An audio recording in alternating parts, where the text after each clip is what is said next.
Hello everyone, welcome back to Crypto Basics. In today's video, I'm gonna show you how to log out of your Zerion Wallet application. So let's get started right away.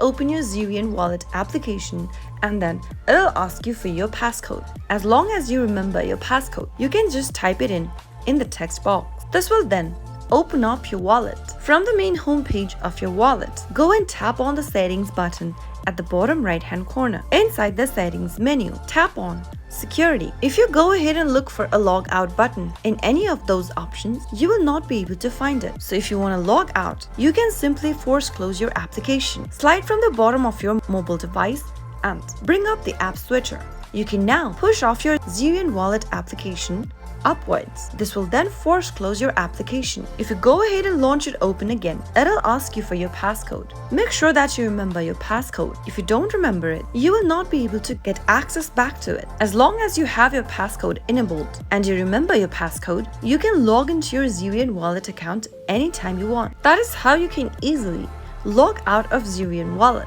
If you found the video to be helpful, go ahead and give us a thumbs up. Don't forget to subscribe to our channel by hitting the subscribe button. Also press the bell icon so that you'll never miss another upcoming upload from us. I'll see you again in the next video. Goodbye till then.